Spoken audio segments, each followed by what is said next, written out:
की मी आल्यापासून मला असं स्वतःला वाटायला लागलं की रत्नागिरीत आलो आहे आणि वातावरण कदाचित गरम झालं आहे की काय, कारण वाफा एवढ्या जोरजोरात यायला लागल्या. त्यामुळे कार्यकर्ते जरा थोडेसे का होईना एकदम थोडेसं आकुंचित पावले की काय, असं तर नाही आहे ना? नाही ना? हो का नाही? असं होऊ नका. लक्षात घ्या, 2 तारखेला होणाऱ्या या निवडणुकीला, ही निवडणूक जी आहे ती कार्यकर्त्यांची निवडणूक आहे. आणि ही कार्यकर्त्यांची निवडणूक जी आहे, ही कार्यकर्त्यांची निवडणूक तुम्हाला आम्हाला सर्वांना ही अतिशय ताकदीने लढणं अत्यंत गरजेचं आहे. आणि ही ताकदीने जर लढायची असेल तर तुम्हाला आम्हाला सर्वांना या निवडणुकीमध्ये धनुष्यबाण आणि कमळ हे प्रत्येकाच्या घरापर्यंत आणि प्रत्येकाच्या मनावरती बिंबवणं, आणि त्यामुळेच ते मशीनमध्ये असणारे बटन जे आहे ते बटन येणाऱ्या काळामध्ये ते त्या ठिकाणी जाऊन दाबू शकतात, हे आपण सर्वांनी लक्षात घ्या. त्यामुळे या निवडणुकीमध्ये इतर महाराष्ट्रामध्ये काय होत आहे याची चिंता करायची गरज नाही. वरिष्ठ नेतृत्वाने ठरवलं आहे की ही निवडणूक कार्यकर्त्यांची निवडणूक आहे. आणि ही कार्यकर्त्यांची निवडणूक ज्या ज्या ठिकाणी कार्यकर्ता उभा आहे, ज्या ज्या ठिकाणी शिवसेना, भारतीय जनता पार्टी, महायुतीतला कार्यकर्ता आहे, या कार्यकर्त्यांच्या निवडणुकीमध्ये महायुतीचाच जिंकला पाहिजे यासाठी सर्वतोपरी प्रयत्न जो आहे तो तिथल्या असणाऱ्या सर्व कार्यकर्त्यांनी एकत्रपणे करणं अत्यंत गरजेचं आहे. त्यामुळे रत्नागिरीमध्ये आपण सर्वजण जाणता की या सगळ्या निवडणुकीला एक नात्याचं एक वेगळं असं काय म्हणतात त्याला, वलय म्हणणं पण योग्य नाही, मोरेंनी सांगितलं म्हणून बोलणं योग्य नाही, नाती कुठेतरी आड यायला लागली. लक्षात घ्या, तुमचं आणि आमचं नातं जे आहे ते महायुतीचं नातं असलं पाहिजे, हे लक्षात घ्या. त्यामुळे एक गोष्ट लक्षात घ्या की या नात्यांमध्ये अडकून जर राहिलो तर फार मोठी गडबड होऊ शकते. त्यामुळे आज कार्यकर्ता म्हणून मी जरी प्रदेशाचा अध्यक्ष जरी असलो तरी सुद्धा एक कार्यकर्ता म्हणून आपणा सर्वांना विनंती करायला हवी. राजेश सावंत या सगळ्या गोष्टी मित्र म्हणून या बरोबर आहे, यात काहीच अडचण नाही. परंतु राजेश सावंत आता पार्टीचा कोणताही भाग नाही, हे आपण सर्वांनी लक्षात घेतलं पाहिजे. त्यामुळे त्याचे स्टेटस बघायचे सोडा, तो स्टेटसवरती काय लिहितो किंवा हे सगळंच सगळं आपण विसरलं पाहिजे. आता काय, आता सध्या सचिन वाळकर काय म्हणतात, दीपक पटवर्धन काय म्हणतात, हे आपण सर्वांनी पाहिलं पाहिजे. मी हे विशेष करून भारतीय जनता पार्टीच्या कार्यकर्त्यांना सांगू इच्छितो. लक्षात घ्या, त्याचं नातं आहे ही वस्तुस्थिती जरी खरी असली तरी एक गोष्ट लक्षात घेतली पाहिजे की भारतीय जनता पार्टीने तुम्हाला काय दिलं आणि तुम्हाला किती मोठा सन्मान दिला हे कधीही त्यांनी विसरू नये किंवा त्यांच्यापैकी बरोबर असणाऱ्यांनी विसरू नये. एक गोष्ट लक्षात घेतली पाहिजे, भारतीय जनता पार्टी कार्यकर्त्यांची पार्टी आहे. आणि ही कार्यकर्त्यांची पार्टी जी आहे ही कार्यकर्त्यांची पार्टी असल्यामुळे कार्यकर्त्याला सन्मान देणं हे सातत्याने पार्टीने केलेलं आहे.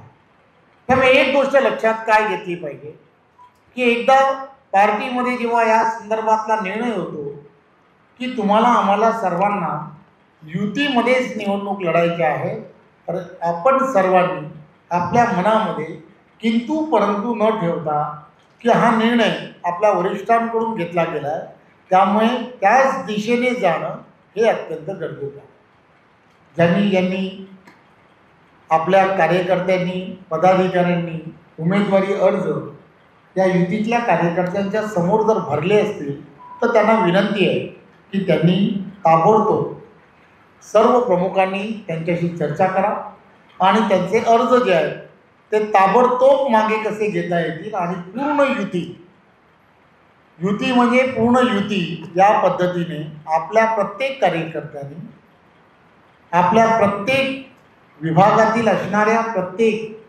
विचार परिवारातून असणाऱ्या प्रत्येकाने मिळून युतीचाच कॅन्डिडेट, मग तो नगरसेवकाचा असेल किंवा त्या ठिकाणचा असणारा नगराध्यक्षपदाचा असेल, या दोन्हीही गोष्टी विजयाच्या दिशेने नेण्यासाठी जे जे आवश्यक आहे ते करणं हे अत्यंत गरजेचं आहे. एक गोष्ट लक्षात घेतली पाहिजे की तुम्ही आणि आम्ही सर्वजण देशाचे पंतप्रधान आदरणीय नरेंद्र मोदीजी, आदरणीय देवेंद्रजी, आदरणीय एकनाथराव शिंदेजी, आदरणीय आपले उपमुख्यमंत्री अजितदादा, या तिघांच्या नेतृत्वामधलं महायुतीचं सरकार आहे. एक विचाराचं सरकार हे सर्व स्थानिक स्वराज्य संस्थांमध्ये येणं अत्यंत गरजेचं आहे. लक्षात घ्या, आपली किंवा आपल्या बरोबरच्या असणाऱ्या प्रत्येकाने काय लक्षात घेतलं पाहिजे की आपल्याकडे आपला असणारा त्या भागातील स्थानिक स्वराज्य संस्थेमध्ये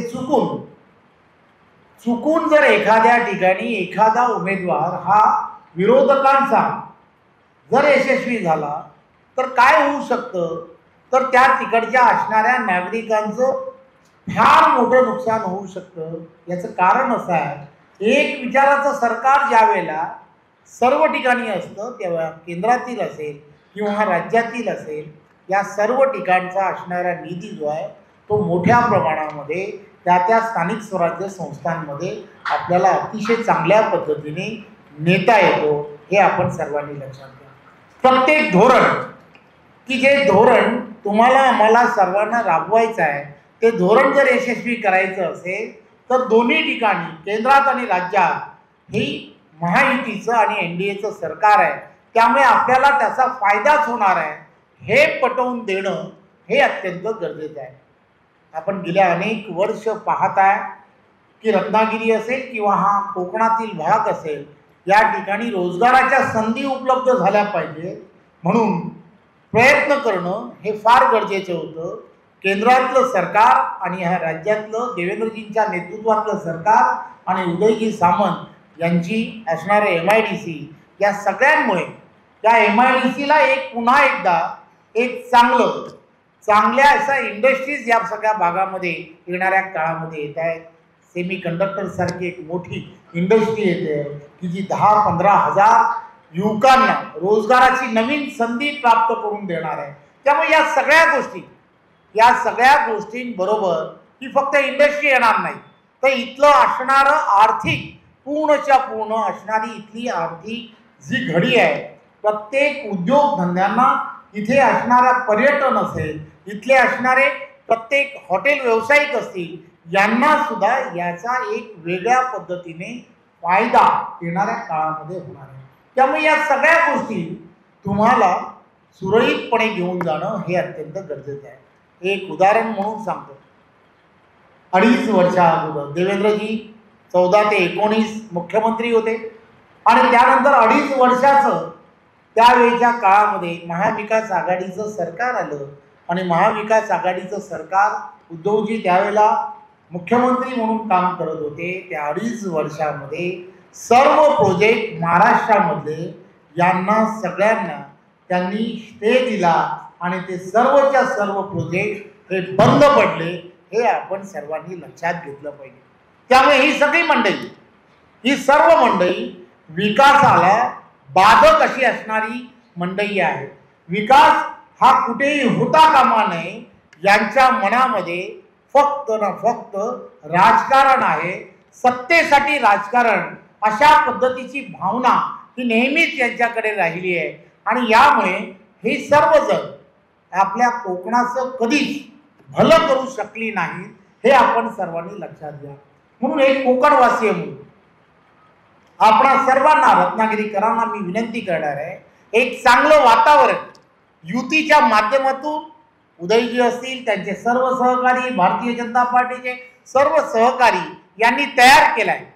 या सर्व ठिकाणी समान भागात, समान भाग याचा अर्थ ज्या ठिकाणी आपला नगराध्यक्ष असणार आहे, भारतीय जनता पार्टीचा नगराध्यक्ष असेल, त्या ठिकाणी सत्तेमध्ये सुद्धा उपनगराध्यक्ष आणि बाकी सगळ्या विषयांमध्ये भारतीय जनता पार्टीच्या बरोबर शिवसेना असेल. आणि ज्या ठिकाणी शिवसेना आहे त्या ठिकाणी सुद्धा, ज्या ठिकाणी शिवसेनेचा नगराध्यक्ष असेल त्या ठिकाणी उपनगराध्यक्ष आणि या सगळ्या गोष्टी सुद्धा या भारतीय जनता पार्टीच्या असतील. याचा अर्थ लक्षात घ्या की फक्त ही युती कागदावरती न करता याला एक वेगळ्या पद्धतीने तिथल्या असणाऱ्या नागरिकांच्या प्रत्येक समस्या ज्या आहेत, या समस्या जर सोडवायच्या असतील तर त्या सभागृहामध्ये सत्तेमध्ये सुद्धा ही सर्वजण एकत्रपणे पुढे जाणार आहेत.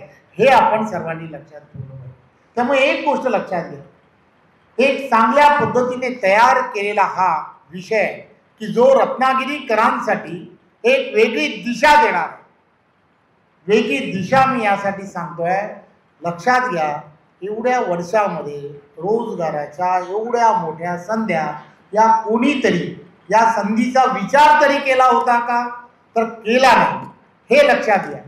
कोणीतरी त्या दिशेने पावलं उचलतोय, पॉझिटिव्ह दिशेने पावलं उचलतोय, हे आपण सर्वांनी लक्षात घ्या. पुढची पिढी जी आहे जी सातत्याने मोठ्या प्रमाणामध्ये स्थलांतरित होताना दिसत होती. प्रत्येक इथला असणारा युवक जो आहे तो नोकरीनिमित्त, धंद्यानिमित्त हा कुठेतरी प्रमुख शहरांमध्ये जाताना तुम्हाला मोठ्या प्रमाणामध्ये दिसत होता. यांचं सर्वांचं स्थलांतर जे आहे ते थांबवण्यासाठी एक वेगळी संधी ही या निमित्ताने कोकणामध्ये देवेंद्रजी मुख्यमंत्री म्हणून त्यांच्या नेतृत्वामध्ये आणि देशाचे पंतप्रधान नरेंद्र मोदीजी यांच्या नेतृत्वामध्ये या सर्व भागामध्ये तयार होते. एक चांगलं वातावरण हे तुम्हाला आम्हाला सर्वांना तयार करण्यासाठी ही निवडणूक एक फार मोठी भूमिका या बाबतीत करणार आहे. मला खात्री आहे रत्नागिरीतील सर्व नागरिकांचे आशीर्वाद जे आहे ते युतीच्या पाठीमागे ठेवणं हे अत्यंत गरजेचं आहे. विचाराची असणारी ही लढाई जी आहे, या विचाराच्या असणाऱ्या या लढाईला तुम्हाला आम्हाला सर्वांना आपल्या पुढील पिढीचं भवितव्य हे उज्ज्वल करण्याच्या दृष्टिकोनातून तुम्हाला आम्हाला सर्वांना या मतदान रूपी जे काही वरदान आहे ते वरदान युतीच्या पारड्यात टाकणं हे अत्यंत गरजेचं आहे. आणि त्यासाठी आपल्याला भारतीय जनता पार्टी असेल, शिवसेना असेल आणि आपल्या बरोबर असणारा प्रत्येक घटक पक्ष असेल, यांनी प्रत्येकाने घरोघरी, आपल्याकडे दिवस अत्यंत कमी आहेत त्यामुळे घरोघरी एकत्रपणे प्रचार करणं, युतीच्या कार्यकर्त्यांनी एकत्रपणे प्रचार करणं आणि युतीसाठी मतदान मागणं, स्वतःसाठी नाही, युतीसाठी नगराध्यक्ष पदाला आणि नगरसेवक पदाला सुद्धा मतदान मागणं की जेणेकरून पॅनल टू पॅनल हे मतदान झालं पाहिजे आणि पॅनल टू पॅनल नगराध्यक्षाला सुद्धा तशाच पद्धतीने मतदान कसं होईल याची पूर्णच्या पूर्ण काळजी घेतली पाहिजे. सर्व प्रमुख पदाधिकाऱ्यांना एवढीच विनंती करणार आहे की निवडणूक ही नियोजनाने जिंकता येते. निवडणूक जिंकण्यासाठी युतीचे कार्यकर्ते मोठ्या संख्येने आहेत. प्रत्येक वार्डामध्ये, प्रत्येक ठिकाणी, प्रत्येक परिसरामध्ये युतीचे कार्यकर्ते आहेत. प्रत्येकाला त्याची जबाबदारी वाटून देणं हे अत्यंत गरजेचं आहे. माझी विनंती आहे की प्रत्येकाला सन्मानाने त्याची जबाबदारी वाटून द्या, प्रत्येकाला एकत्र करा आणि त्याला हे पटवून द्या की आम्हाला मतदारांपर्यंत जाऊ, मतदारांना हे पटवून देणं की होय नरेंद्र मोदींना मतदान करायचं आहे, देवेंद्र फडणवीस यांना मतदान करायचं आहे, एकनाथ शिंदेजी यांना मतदान करायचं आहे, आदरणीय आमचे उपमुख्यमंत्री अजितदादा यांच्या महायुतीलाच मतदान करायचं आहे, हे पटवून देण्यासाठी तुम्हाला आम्हाला सर्वांना प्रत्येकाला घरोघरी जाणं हे गरजेचं आहे. माझी खात्री आहे की आपण सर्वजण ताकदीने या सगळ्या विषयाला अतिशय घरोघरी जाऊन पोचवाल. पुन्हा एकदा राग, रुसवे, फोटो आहेत, फोटो नाहीत याची चिंता करू नका. मी आत्ताच येताना कोणीतरी असं म्हटलं, शहर अध्यक्षाचा फोटो आहे, शहर अध्यक्षाचा फोटो नाही, असं नाही. काही अडचणी असू शकतात, काही गोष्टीमध्ये घाईघाईमध्ये कोणाचा तरी विसर होतो, परंतु एक गोष्ट लक्षात घ्या, आपलं सर्वांचं नेतृत्व कोण आहे, तर देशाचे पंतप्रधान नरेंद्र मोदीजी हे नेतृत्व आहे. आणि त्या नेतृत्वाला तुम्हाला आम्हाला सर्वांना पुढे न्यायचं आहे आणि ते नेण्यासाठी तुम्ही आम्ही सर्वजण कटिबद्ध राहूया. जय हिंद, जय महाराष्ट्र. टाइम्स डिजिटलला लाईक करा, शेअर करा, सबस्क्राईब करा आणि बेल आयकॉन दाबायला विसरू नका. Times digital.